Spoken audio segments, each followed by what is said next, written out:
I'm Joey, and today we'll be making some beer braised pork steaks. I'll show you how this cut of pork can help turn up your next party without going whole hog on your bank account. Bottoms up.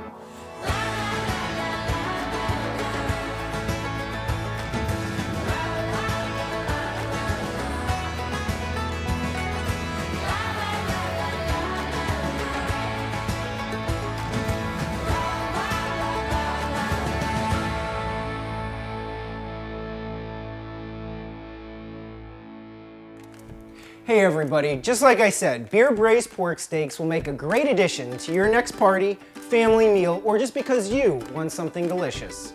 If you've never heard of pork steaks, it's because they're a cut of pork known to very few outside of the Midwest. Pork steaks are cut from the pork shoulder, which is a very inexpensive cut of meat.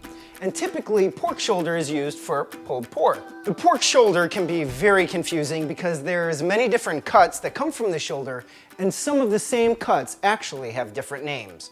For example, the pork shoulder is commonly known as the pork butt.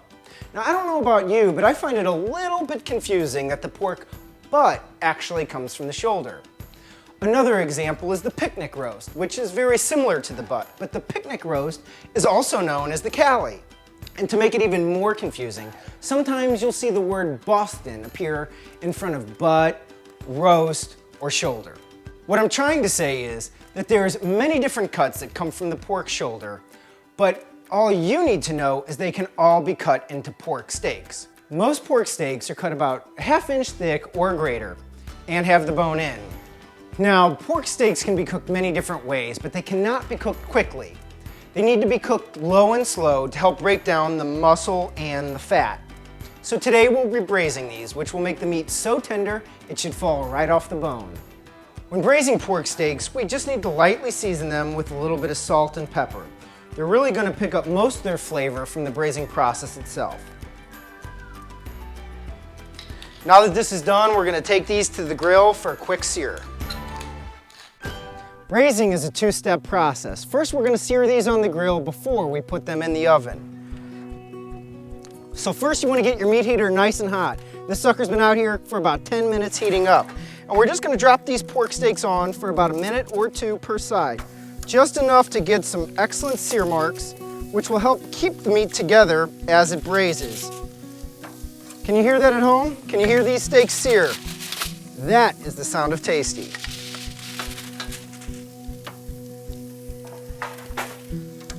Again, the point here is not to cook them all the way through, but just get some nice, quick sear marks on both sides. These steaks have already been on about a minute, and we're just going to go ahead and flip them. So right there, those are the nice sear marks we're looking for. Again, just enough to help keep this meat together as it braises.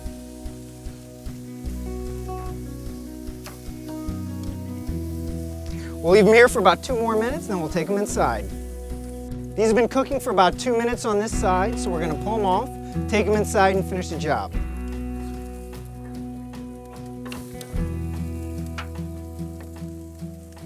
Now that we've seared these steaks and have them in an oven-safe pan, we're going to go ahead and add a few things for the braising process. The first is going to be this onion. You can cut it any way that works for you. I typically like thinner slices. That will help melt as the steaks braise. I just go ahead and drop those on over the top. Next, we're going to want to add in some barbecue sauce. We want to add enough to really cover the pork steaks here. This is the part that's really going to help add some flavor. Now, the amount you're going to add is really going to depend upon the amount of meat that you're cooking. Here, we're cooking about 3 pounds of barbecue pork steaks. So I used a couple cups of barbecue sauce, and then we're going to also add some stout beer to it. I like the stout beer because it has a rich, deep flavor. Can you really ever have too much beer? Next, we're going to add about a ½ cup of brown sugar. This will help sweeten it as it cooks. Now that we're done preparing it, we're just going to go ahead and cover it with some foil.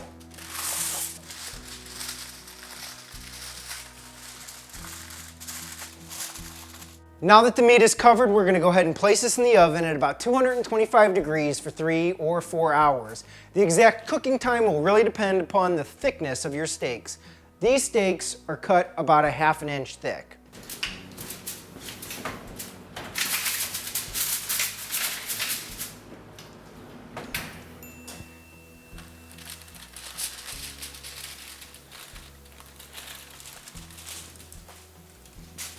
These have been in the oven cooking for about 4 hours. They should be completely done. And you'll see when I pull them out, they are so tender, they literally just fall right apart. Any meat on that bone will just fall right off.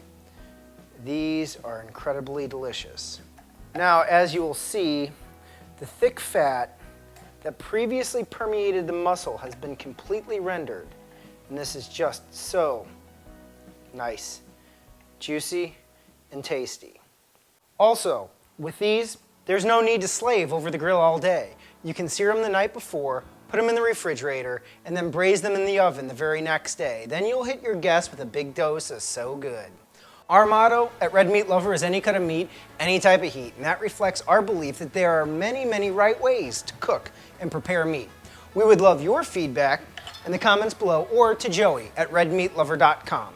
If you like our videos, please subscribe to our YouTube channel for future updates. And remember, at Red Meat Lover, we always cook with beer. Sometimes we even put it in the food. We'll see you next time.